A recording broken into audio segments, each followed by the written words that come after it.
Hello, everyone. Welcome to the Public Opinion Court, where the truth ain't reality, but opinions are. And on today's episode, y'all, we have the highly anticipated legal breakdown of the Sean P. Diddy, Daddy Diddy, Diddy Love, Puffy Love, Freak Off Love, Baby Oil Love, highly anticipated federal trial is underway.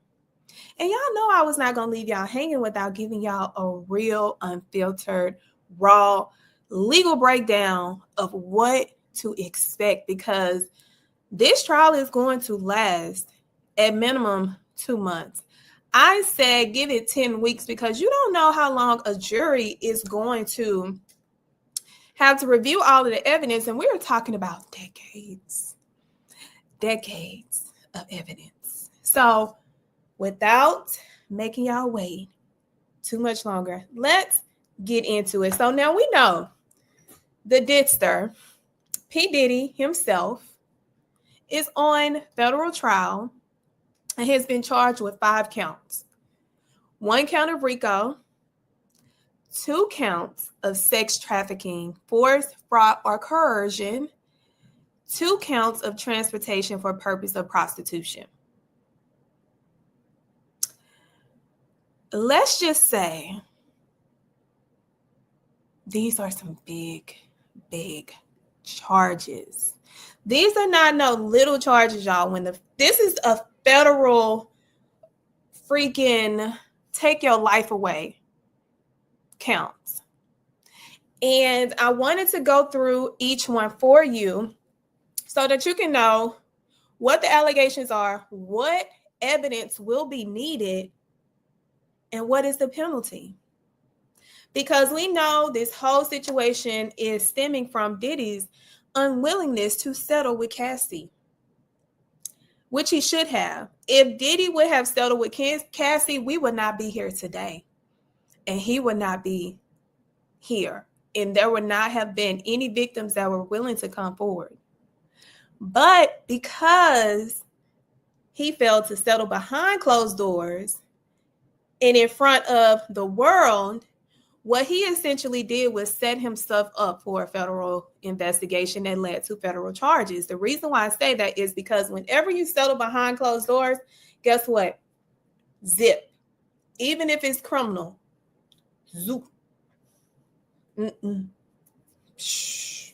That is what he would have had the ability to have his settlement sealed and nobody could talk about it. But no, he wanted to be Freak Off Diddy, Baby Oil Diddy, and said, oh no, I'm gonna hold my nuts. And guess what? Them nuts he held, Cassie and her lawyer picked them things up and shook the hell out of him, and shook whatever sperm he may have had and whatever baby oil that was stuck up in there, squeezed it up out of him.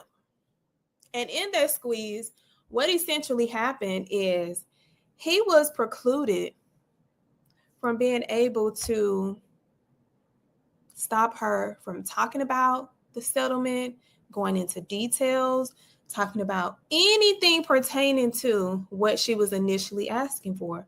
Because he settled so fast, the waiting period requirement,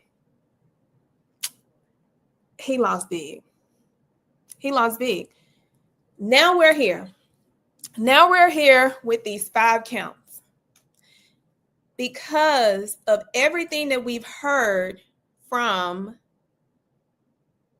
Cassie and every victim since. Now, I'm not going to go into the civil. I'm going to strictly stick to the criminal because I want to get y'all to what is at hand. So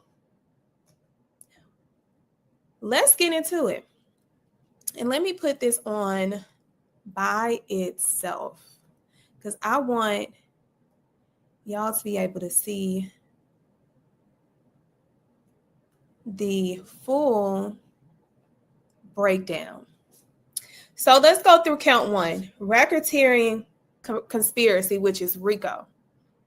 The allegations are that Combs allegedly led the Combs Enterprise, a network that facilitated sex trafficking, forced labor, and other crimes. Some of the evidence that they would need is proof of an organized structure, combination amongst members, and a pattern of criminal activity. Now let's talk about it. Let's talk about how that settlement is going to bite him in his fucking ass. Because when he settled and there was no waiting period that allows her to talk about whatever. Y'all remember she sued his companies? And y'all remember every other victim added the companies? His settlement with Cassie and any insurance payout from his companies, bingo, proof of his business structure. And can be the nail in his coffin on the RICO.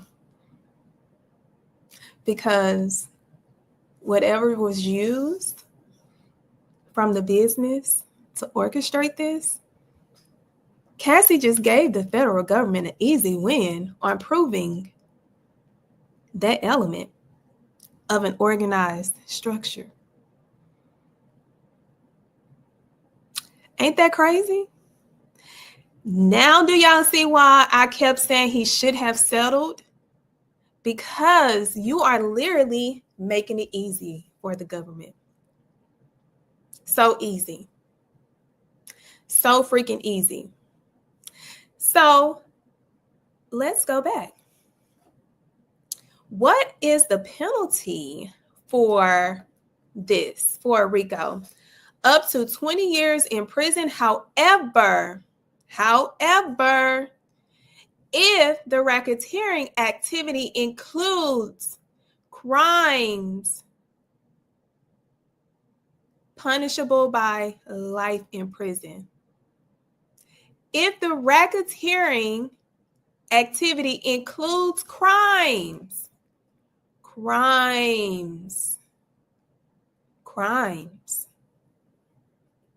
up to life in prison.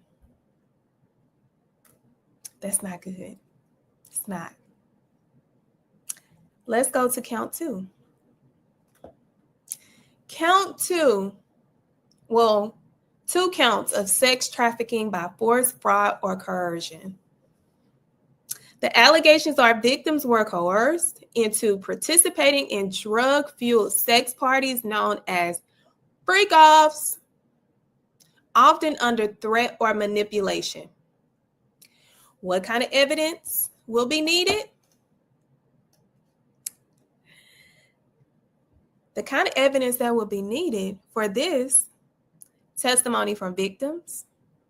That's one way to get you. Documentation of coercion, any text, emails, video. That's why I say anything you say, send, use, can and will be used against you. I mean, anything you can that you say, send, receive, can and will be used against you in a court of law. Any recordings, any communication of non-consensual acts. That's the kind of evidence that will be needed. See, the world wants you to believe this is going to be extremely hard for the government. It's not going to be easy, but it's not that hard. When you focus on the black letter law and what you have to prove, the elements that you have to prove, and you keep it plain and simple, this is not hard. It's not easy, but it's not hard. What is the penalty? Each count carries up to 15 years to life if found guilty. 15 years to life if found guilty. And he got 2 counts of that. 2. Now let's go to the other count, the final count that has 2 more counts. Transportation for purposes of prostitution. Combs is accused of transporting, well, we know, individuals across the state lines to do what? Engage in prostitution. And you know what kind of evidence will be needed? Insane. You want to know? Travel records, any communication arranging such transportation, testimony confirming the purpose of the travel. Y'all remember that sexual assault lawsuit that was filed by the female who was underage from Detroit that was flown in to the studio under the business structure and then flew back? I'm going to just leave that right there. Because I'm going to say it again. It's hard, but it's not that hard. Now, what are the penalties? The maximum is 10 years per count. But let's look at it from the totality of all the counts.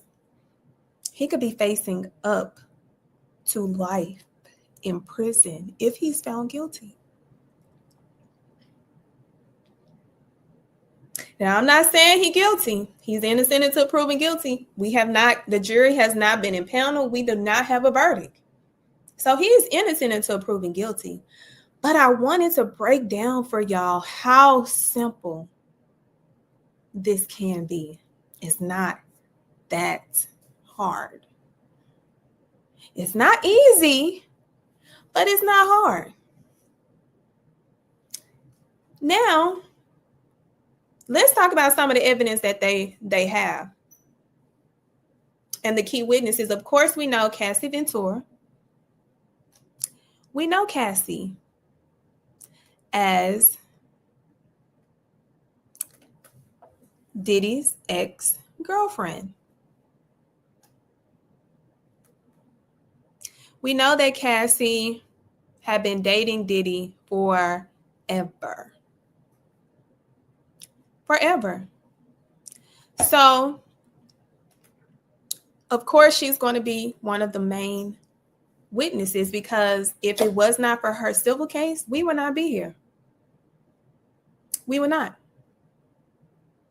And because her civil lawsuit that did not preclude her from saying anything pertaining to what was detailed in that settlement, she can talk about it. She can talk about it, talk about it, talk about it. So, for me, knowing that she's one of the main witnesses,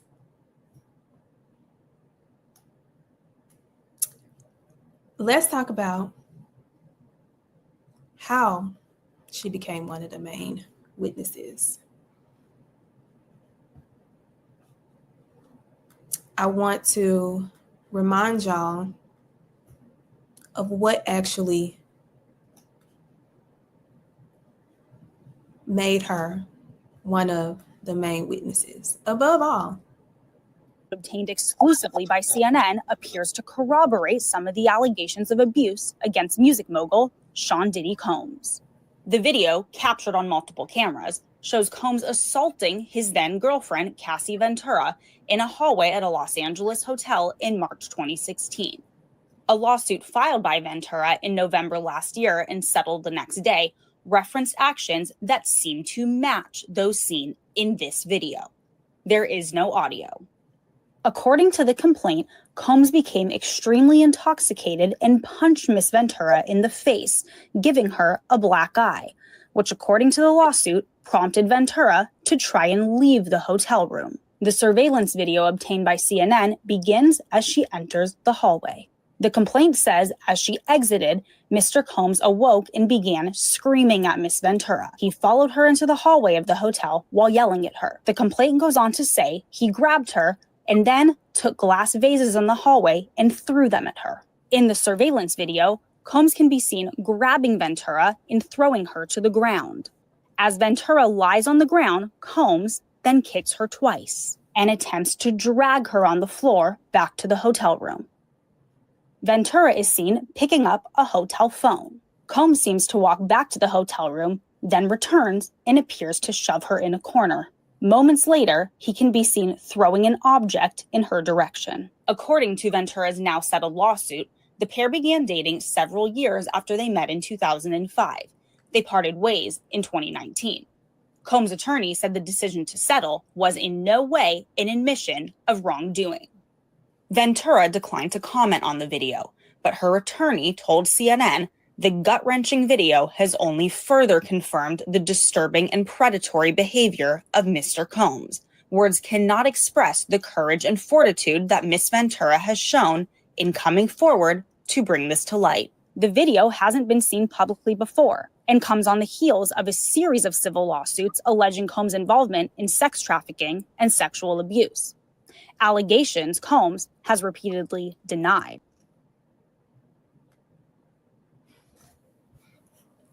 See, this is my problem with his attorney. In the beginning, his attorney made several fatal flaws.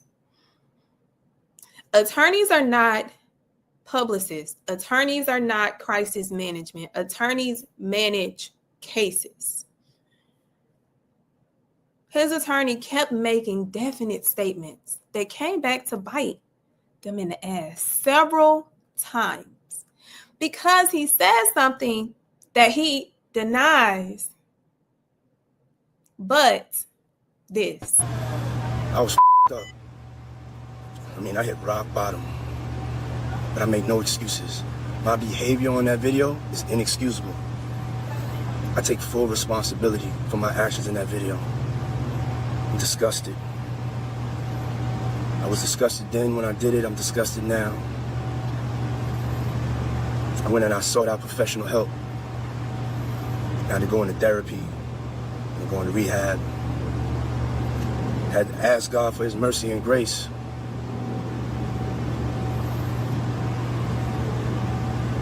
I'm so sorry. But I'm committed to be a better man each and every day. I'm not asking for forgiveness. I'm truly sorry. Is that an admission? Is that an admission of guilt? Is that an admission of guilt? I think so. I think so. There is no way I would have advised my client to make any public statements knowing that there's a possibility of an investigation. That was another fuck up that his lawyers did. His lawyers have been fucking up from left to right, right to left, left to right, right to left, front to back, side to side, all the way a fucking round. That sounded like an admission to me. That sounded like a retraction of saying they had nothing to do. What was going on? Just like I thought. Just like I thought. But let's talk about something very interesting that I mentioned when this explosive information first came known. Back in, was it 2015? This was like right after I graduated from law school. Floyd Mayweather was having an open spar in Las Vegas. And I was invited. And I went. And I ended up going to lunch with some industry individuals before the spar because we got in kind of early. And during the lunch, loose lips sink ships. One of Diddy's right-hand men, so relaxed, stating, "Oh, Cassie and was it 2015 or 2016? I think it was 2015. Yeah, it was 2015. Because I had the worst jet lag when I had got back. And this was right after I got from LA because it was right before Cassie's birthday. Because Cassie is a Virgo. Her birthday is in August. So we're at this lunch and his right-hand man's like, Diddy done fucked up. And we got to do whatever we can to make this up to Cat. We got to do something. And I'm just sitting there like, oh, he must have cheated or, something. What do I know? So a couple of weeks or I think the following week after, I see a video posted of Diddy surprising Cassie. Cassie looked like, I do not want you fucking here. I do not want you here. And hold on, let me see if I can find that picture. Because I listen, I ain't got nothing to, sugarcoat. Like, this is a real thing. Diddy surprised Cassie for her birthday. 2015.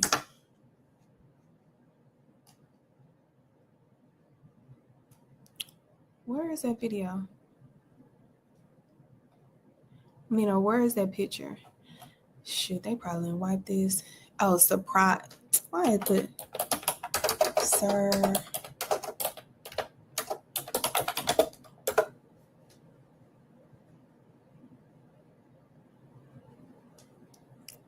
Maybe I should put surprised her for her birthday with flowers.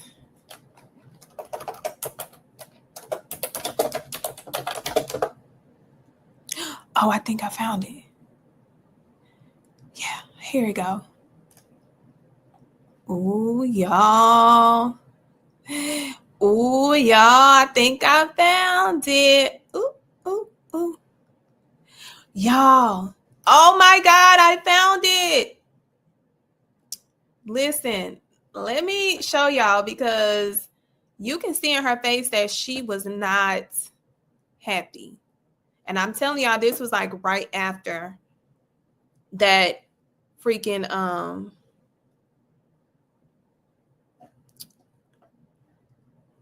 lunch. Let me play it again. Happy birthday. Do she look happy? Do she look happy? Let me see if I can make it. Happy birthday.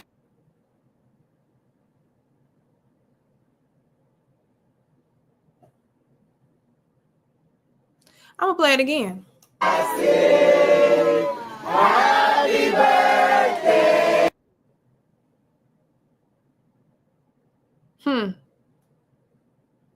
I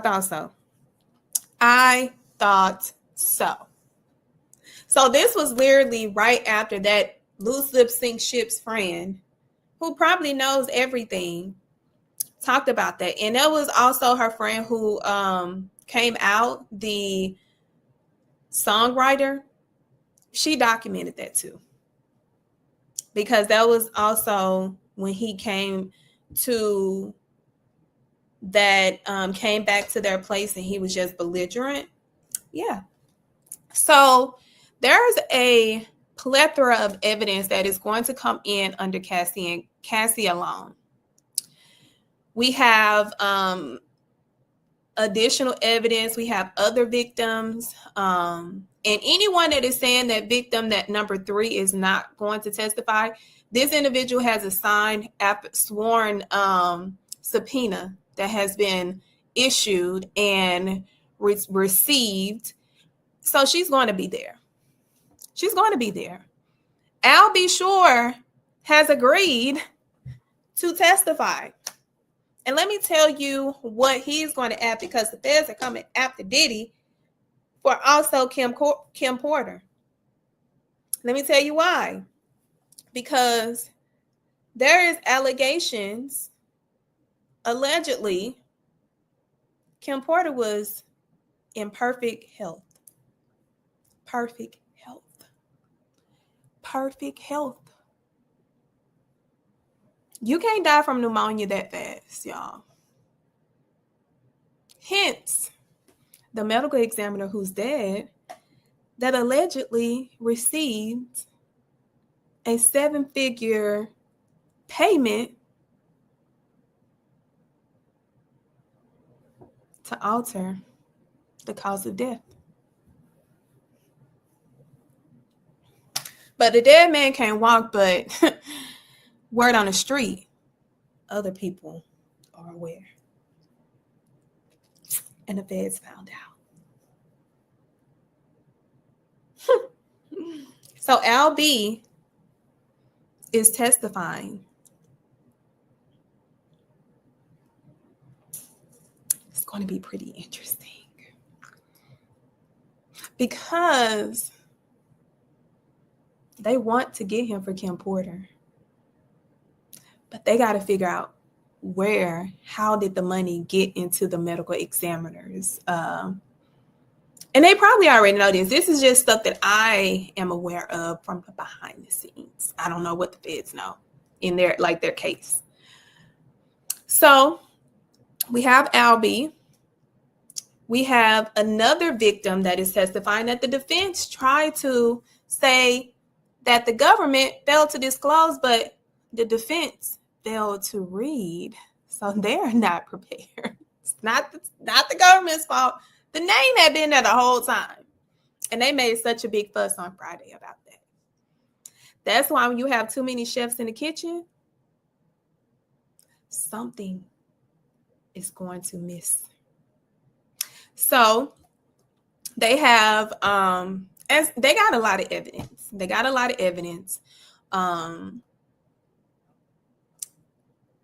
Let me see.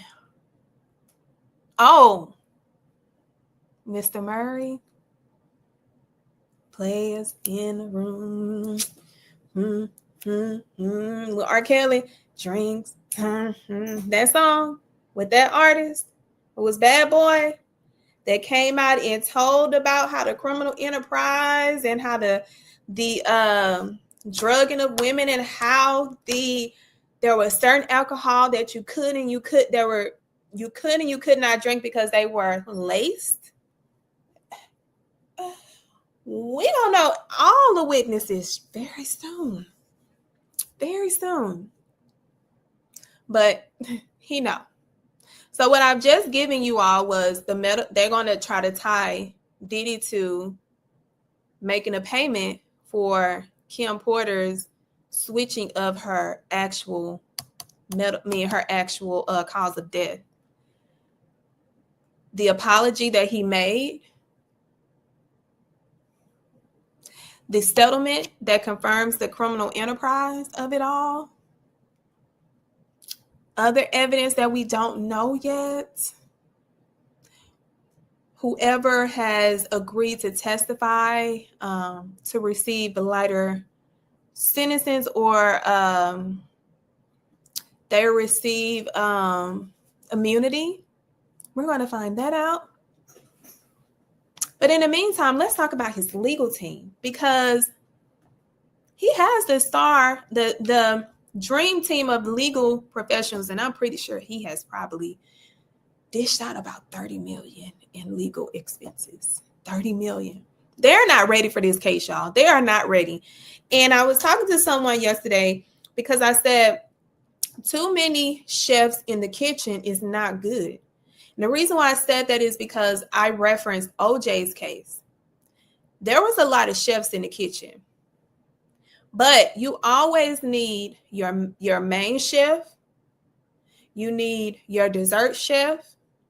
You need your sauce chef. You need chefs to identify what their roles are. And Robert Shapiro was not the lawyer for the job, but he was the main lawyer. And you saw how there was a tug of war between him and Cochran, because Cochran was that man and forever be that man. And you had Robert Kardashian. Now, Robert Kardashian was the lukewarm, the one that was willing to, compromise in order to get the job done. You have Cochran, who like, get out the way. You have Shapiro like, oh, he's trying to take the case.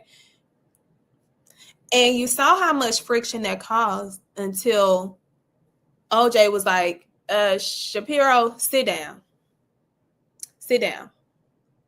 So that is essentially what I feel here. You have Mark, great federal defense attorney. Excuse me, the legendary Brian Steele. I had an opportunity to meet Brian Steele during the Jackie Johnson case. He is who he purports to be. He's very good. Alexandra Shapiro, she is a beast. And she's a former federal prosecutor. And I said he needed a former federal prosecutor on his case. Xavier Donaldson,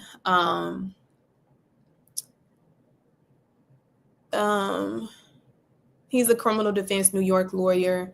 Nicole Westmoreland is very interesting because she is a Black female, and they were looking for a Black female, but she's very interesting because she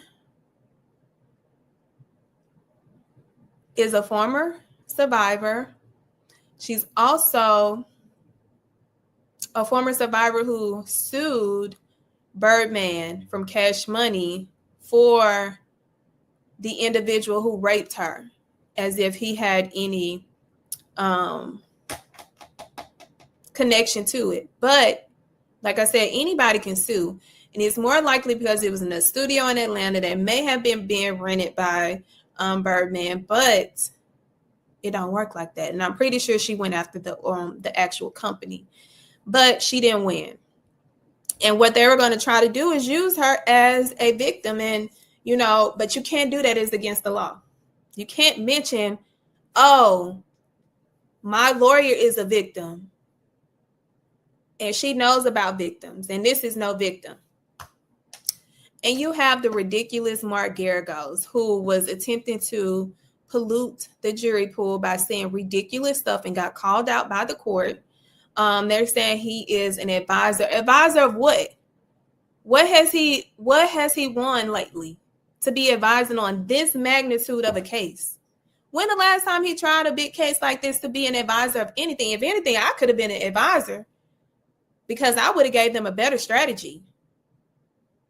Like the strategy, you do need one person that is strictly there for the strategy. They don't have that because Mark Geragos is not that. So when I'm looking at their lineup, they have he has an amazing legal team, but it's too many chefs in the kitchen.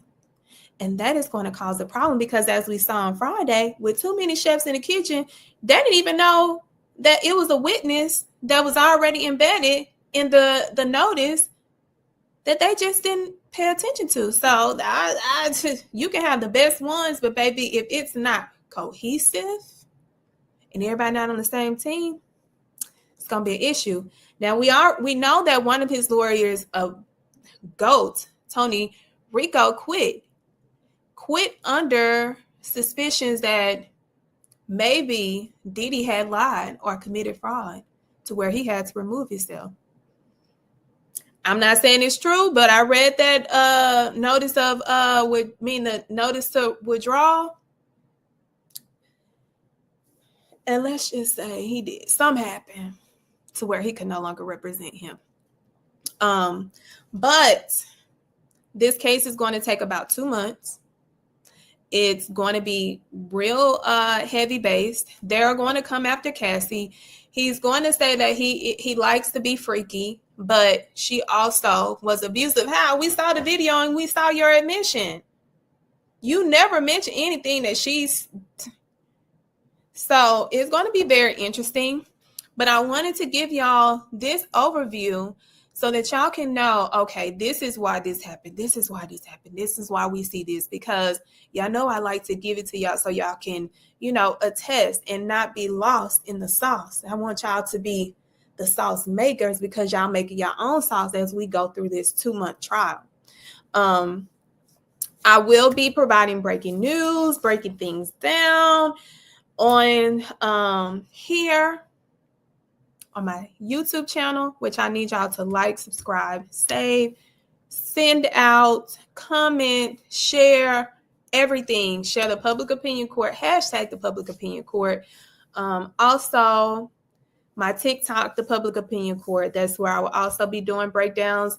Instagram don't be making me no money, so I'm going where the money resides for viewership, because I'm trying to grow this channel so that y'all can continue to receive and I can continue to deliver.